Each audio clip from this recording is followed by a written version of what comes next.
My name is Douglas Whitney, and I served in the U.S. Army, the 1st Infantry Division, the 1st and 26th Infantry.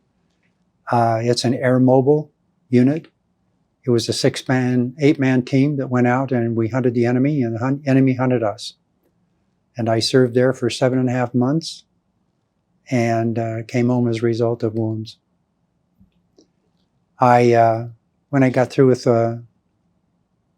when I came home, I had questions on myself, and so I sat down and I penned a small poem that I'll read right now. Kind of, it's more than small. I titled it, "He Thought Himself a Soldier." There once was a boy who dreamt of glory, playing a soldier in a never-ending story. He'd made weapons from limbs at the base of a tree, killing the enemy before they could flee. He hid behind bunkers and charged under fire into the enemy's bullets so dire. Always the victor, and the people would come, cheering with accolades that made him numb. The battles were many and the victories not a few. The boy found worth in his actions and grew. The young man found solace in childhood as childhood fled, searching for answers in images long dead. Fantasy was shattered when he went to war, for he found the trails were covered in gore. He engaged the enemy no matter the ground, fighting with strength in the cause that he'd found. But what of the injuries, the wounds that left scars, changing his life looking out through the bars? Where were the throngs raising him in the air? Where were the damsels beautiful and fair? The soldier had fought as a man, not a boy. The weapons were real and not that of a toy. The damsels now older and less to embrace. The cheers all silence behind doors, not a trace. Where are the children that rushed to the rail, whose swords of justice were sheathed and pale? Where are the causes that brought forth the brave youth, that raised the hand to defend the truth? Where were the flowers that circled from above, that lay at his feet after thrown in love? The eyes of the young man are dimmed with age, memories affixed to a crinkling page. The dreams of glory over time have fled, the worst of mankind caused the light to be shed. But what of those taken in the course of the fight? What of the bodies buried deep in the night? Who will remember the legions that fell, those that were willing to walk through hell? What of the smiles, the hopes, and the fears that happened to friends who sought for the cheers?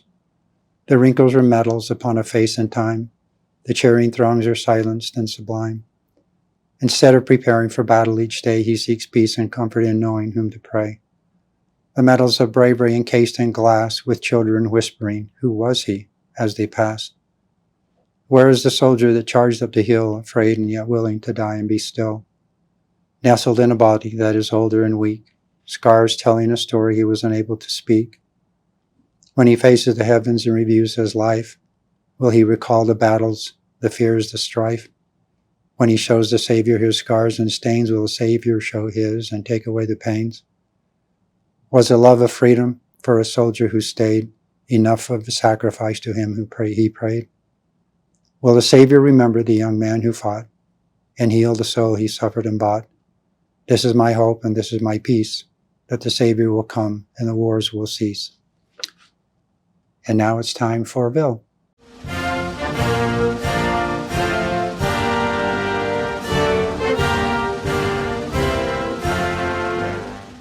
What's up, Devils? Welcome back to the Ville. I'm Chris. And I'm Lizzie. And today is our Veterans Day special. It is. We're having an interview with Doug Whitney. He is a war veteran from Vietnam. He served there for 7 months, and he got shot through both of his legs. It's a pretty crazy story, so stick around to hear super excited to hear his interview. All right, let's get to it. Did you have someone on your command that you lost or something, or no? Well, a lot of the guys on my squad were wounded. When I first came there, we had a new sergeant because the one before him had got shot. And 5 months later, he got shot. I was with him, and he got shot. And so they brought me back and made me a sergeant. And I was 19 years old. Oh, wow. And so I was leading an 8-man team with a Cambodian scout. And then 3 months later, I got shot. Where were you shot? You mentioned your legs were... Yeah, through both thighs. Did it go through both? Uh-huh. Oh, wow. Yeah. How did that happen? We'd been fighting for this one hill, and we finally were getting hit with rocket propelled grenades all night up in the trees, and so they brought us down off the hill, and they just hammered the hilltop with artillery and jets, and the next morning we were supposed to go back up, but that night they brought us in these hot meals, and I mean, after eating out of cans, it was delightful. Yeah. And then the next morning we went up, and in the nighttime they had put landmines all over this clearing because they thought we were going to be resupplied up there, which we probably would have been. And the battle went on for a few days, and then we tried to go back up, and we were out in the middle of myself and two other guys were disarming some of the landmines out there, and we came under fire, and the squad had to get online and clear the area, and then we finished disarming the mines and came back over again, and we had one of the other platoons that just called us and said, "You have 5 gooks coming toward you, just set up for them, wait for them." So we got behind these huge anthills they have over there, and we were waiting for them to come. And we had our first lieutenant. His name was Jocko. He got really antsy, and he was getting calls from the back saying, what's the head count? Well, we're not going to stop. And yeah, how many people are coming? Yeah. So anyway, he said, "Whitney, you and he got the kilo, which is the radio guy. He says, let's go out and take a look, see how many graves we can find." And I said, "Lieutenant Jocko, we ought to wait. We've got enemy in the area." And he waited for a few minutes, and he said, "No, let's go." And so we had gone probably, I don't know, 20, 25 feet, and they opened up fire on us. And I immediately knew that I was hit. But my legs went out from underneath me, and I hit the ground, and I just tightened up, waiting for the bullets to tear through my body. And I had fallen behind some anthills, and so it was kicking dirt up on me. And so I waited, and I just waited for a minute. The firing stopped, and I says, "Okay, my training says I either fight or I die." So I reached forward to grab my M16, which was just right next to me, and they opened up fire on me again. And I got a couple of pieces of shrapnel in my hand, and I tightened back up again, waiting for the bullets. I thought I was dead, And then I felt a knee in my back, and it was Chow One, and he was firing point blank at the ambush position. And when his gun was empty, he grabbed mine and kept firing. And then I heard the M60 machine gun, and I thought to myself, I might survive this, so they gave me a morphine shot in both legs and put me in a Stokes on the side of a helicopter, and they took me out of the jungle. And so after about 3 days in this MASH unit where they had operated on me, a doctor was walking by and said, "Hey, when am I going back to my unit?" And he said, "You're not going back to your unit, son." He says, "We've opened up the back of both your legs. You're on 3 pain shots and 3 shots of antibiotics in order to keep you alive." He said, "You're going home." And I had a hard time. It's just a mental thing, when you come that close to death, life changes. That was awesome. That's a crazy experience. Oh, there's a lot of crazy experience for a 19-year-old. Yeah, I bet. Coming back, how long did it take for you to feel like you've readjusted back into society? I wasn't one of those kind of guys that was whacked out. We didn't have any drugs out there in the jungle. We were in the jungle the entire time. We didn't go back to the rear, hardly ever. We went to these little, what are called night defensive positions. They're positions in the jungle where they bring in these great big caterpillars, and they cut down the jungle out about 100 yards. And then they put like 7 rolls of concertina wire all the way around you. And then they have claymore mines, anti-personnel mines all around the outside. And then they had the barrels of food gas. And then each NDP had bunkers all the way around that we had to man when we came back. And there was a guard on each one of those all through the night. And then there was a tower in the middle, and they had a night scope with an M50, or it was a 50 caliber machine gun. And then we had 5 artillery pieces. And since you're in the middle of nowhere, there's no roads to you. The only way you get in is by helicopter, and the way you got out. And so that was our standing. That's where we came back to rest, if you want to call that a rest, you know? Yeah. And then we'd stay there for a couple of days just to get, you know, rehydrated and get, I mean, the water we drank we had dysentery the entire time I was there. The water came right out of the Song Bay River, and all they did is dump a ton of chlorine in it. And it was terrible. So in the rain season, that was one positive thing about the rainy season. So you got fresh water. Is we got fresh water off our ponchos and we'd pour it into our canteens. Did you feel like safe in the NDP? No. No, there was no such thing as being safe. So is there anything else you want the school to know about veterans or what it was like? Yeah. It's one of the reasons I'm here is that young people need to know that freedom is not cheap. So it's an interesting thing, freedom, and I hope people don't take it for granted or we'll lose it. And a lot of guys gave their lives, some of them willingly and some of them not so much. But I remember when I first went there, I was thinking, you know, I don't even know these people. And then when we got out into the jungle and we'd come across a village, some of them hated us, some of them loved us. Most of them didn't care whether we were American or French or, you know, Russian, Chinese. And so they were just living their lives.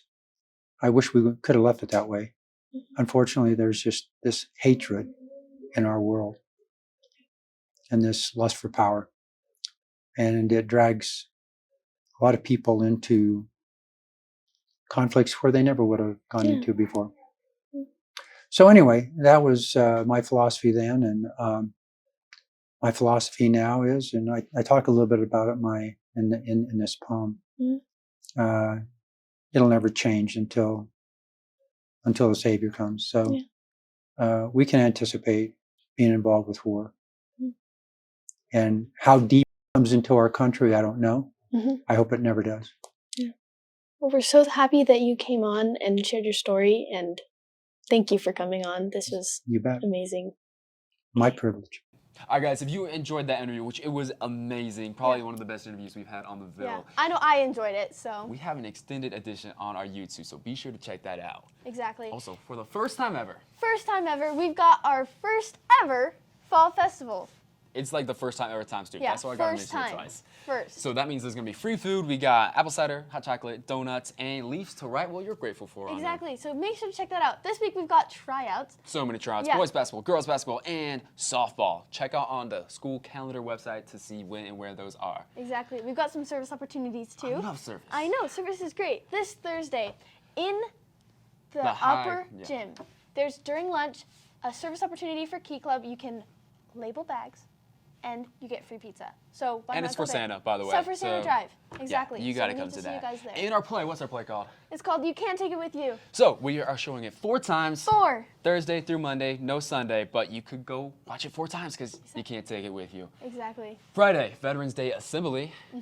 This Veterans Day Assembly is going to be great. We need to see everybody there, and it's... Support our troops. Support God our bless troops. America. Exactly. All right, let's go into those segments. Hey, welcome to Fired Up Feud, the show with fiery questions, hot peppers, even hotter people. I'm your host, Bryson. These are our contestants. Let's introduce ourselves. Andrew Strong, 600 hours on Fortnite and League of Legends, respectively. Dagan, not 600 hours on Fortnite or League of Legends. Okay. Reese. Alrighty. Gavin, I swim. I like swimming. Okay. Alright, to get started, we're gonna start with the puzzle, okay? Just tap me on the shoulder, whatever team is done first. You ready? 3, 2, 1, start.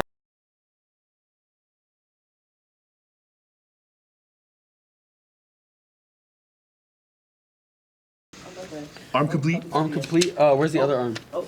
This goes like right. Hey, we're done. You done? Yes. Yeah, sorry. I just didn't have time Alrighty. to We type. got ourselves a winner right here. Does that say Mr. Clean? No, Mr. No. Fleming. It is our principal, Mr. Fleming. If only we could like hold it up. Oh yeah, if only we could like show Alrighty. the picture. Good Shout out Mr. Fleming. Alrighty, we got ourselves a winner, so now they're going to start us off with the questions. And the survey we asked the school is, we surveyed the entire school, what are their favorite sodas? Sodas. Yeah. Is this where we give the answer? Yeah, you can say the answer now. I'm going to come back here. Mountain Dew. Alrighty, is Mountain Dew an answer? We got number 6 right there. Alrighty, keep going. Diet Coke. Oh, not Diet Coke. And we got Diet Coke. Or, just Coke, just Coke. Oh, we got Coke right there. Alrighty, keep going, keep going. We're gonna go with Monster. That's what I was gonna say. Alrighty, is Monster. Monster's not. That's one wrong answer right there. The amount of people in our school that drink Monster, I'm surprised. Alrighty, you got 2 more wrong answers. Lemonade. Is lemonade up there? And lemonade is not up there. It's a drink. That's my bad. Alrighty, you get 1 more wrong answer. All right. Fanta. Is Fanta up there? Grape soda. And Fanta is wrong, so that's 3 wrong answers. Gavin would say not a soda. Alrighty, we're gonna come over here for these guys. Now, if you get this answer wrong, then you lose and they win.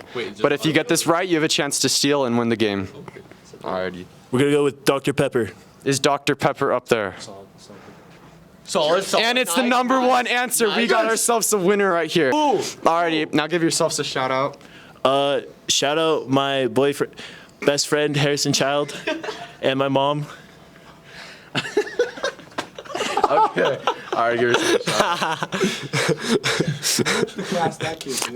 shout out. I shout out my. Let's see what these answers were. We got number 2. Root beer. Root beer. Number 4. Sprite. Water. That's not a soda. Cream soda. So technically, lemonade could have been on there. And 7 Up. Now our losing team is going to take a bite out of the fiery habanero pepper. Yeah, habanero. That's Definitely good. pepper. Anything to Good say? job, boys. Ow. Water's not a soda. Okay. Well, that's all of our time for today. Take the survey right here in the QR code. And thanks for joining us on Fired Up Feud. See you next time. Hi, I'm Preston. This is Mr. Beardall. okay, Mr. Beardall. Tell me how much them shoes worth? I think they're about $40. Pants might have been about the same. Okay, how much that jacket worth? You know, the jacket came as a gift from, I believe, one of our soccer teams. How much that like undershirt type, college shirt worth? Now, it's another school shirt, so it came as a gift as Okay, well. So that's okay. pretty How much economical. would you say that? How much would you say that fit is worth overall? Definitely less than $100, probably less than $75. All right. What's your name? My name's Carson. All right. Tell me how much that fit worth. Dude, at least over 700. All right, walk me through. These shoes, the Mercedes Benz, these were $240. This shirt, $70 to $80. Oh, word. This City Moore jacket was like $230. This bag was like $230 also. Okay. Yeah, at How least about that someone beautiful 100. smile? Priceless. Haha, good.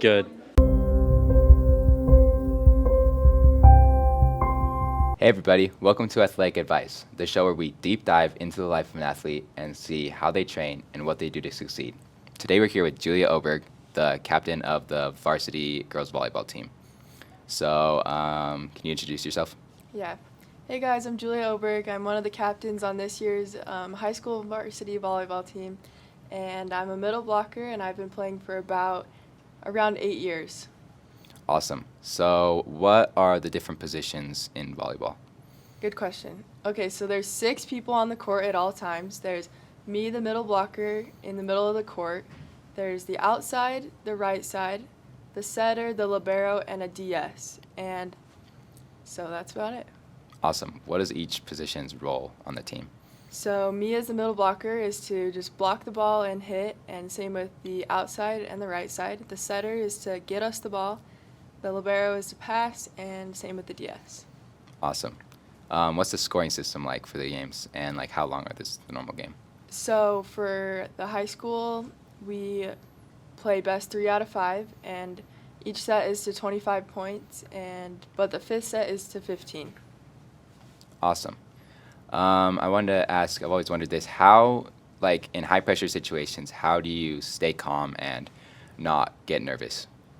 Something that really helps me is just positive self-talk, and strengthening my teammates, I think, really helps me stay strong when we're playing. So. Awesome. Just to lead with that, how is like the environment between you, your players, and the coach? It's really strong. We have a lot of fun, and one thing that helps us like keep a good environment is team nights. We have tons of team nights, and those are one of my favorite things. So.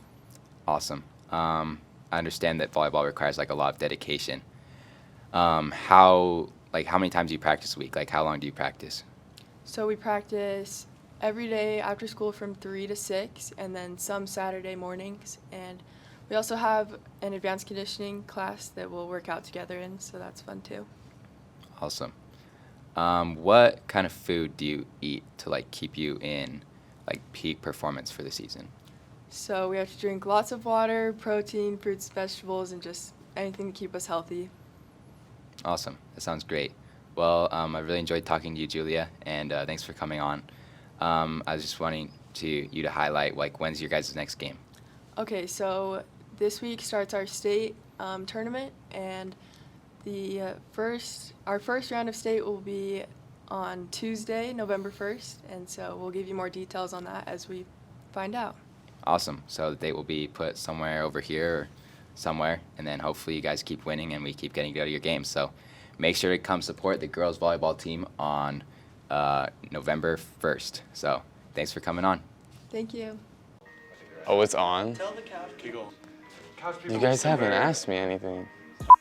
My name's Easton Barrett. I play baseball here at the high school, and I'm committed to Arizona State University. My name is Junior Lawaki. I'm in 11th grade at Springville High School. I play baseball for the high school, and I'm going to the University of Oregon. I've been playing baseball since I was 4 years old. I played t-ball, coach pitch. I've been playing baseball since I was 5 years old. I first started playing when I played coach pitch, and I just got picked up by some local accelerated team. Just been playing baseball since. Where do you see yourself in 60 years? In 60 years, I don't know, hopefully retired with a family. I'll probably be dead. I'll be really old. My favorite MLB player is Bryce Harper. I just like to watch him play. I think he does great things. My favorite MLB player would probably be Kumar Rocker. He kind of resembles, wait, redo that. He's with the Rangers organization. I kind of feel like I play just like him, same build, same everything. Do you have a girlfriend? Yes, I have a girlfriend. She goes to Salem. Her name's Riley Shumway. Ooh. Are you gonna, don't put that in there, that's stupid. We're putting that in. Don't put that in there. Don't put that in there. Porter, I'll kill you. Put that for Junior. Do you have a girlfriend? I do have a girlfriend. She goes here. She's a senior. Her name's Brindley Peterson. That was really bad. All right, welcome back. This is Red Devil Dating. This is the show where we bring on students and teachers and ask them questions about dating. That's about it. Today we have Mrs. Olson, and we're going to be asking her a few questions. First question, would you think it's best to be in a relationship or date around in high school? In high school, I think you should just date around, get to know a lot of different people. You have plenty of time for relationships after high school. I like that. Second question, date, hate, or relate, okay? Mike Wazowski, Flynn Rider, or Prince Charming from Shrek 2? Okay, Prince Charming's definitely a hate. He's way too arrogant. Flynn Rider, I would date him. He's funny and he's pretty cute. And Mike Wazowski, I don't think I would date him, but we could hang out. We would have fun. We could be good friends. I date Mike Wazowski. Just saying. Okay. A student asks. Next question. A student asks, "All the girls are hitting on me. What do I do?" Because this is definitely my problem right now. Is it? You should own it. Own it while you can. I can do that. Yeah. I'm just kidding. But on the flip side, what would you tell someone that can't get any dates? That's also not my problem. I would just say get involved. Go to lots of school activities and get to know people. Even in your classes, don't be afraid to talk to somebody, start asking them questions about themselves. And just the more people you know and the more involved you are, I think the better your chances of finding someone else that you'd want to go on a date with. But don't be creepy about it, right? Yeah, no creepiness allowed. Oh, okay. I can be not creepy. Okay, Just good. kidding. All right, thanks for watching. We'll see you next time.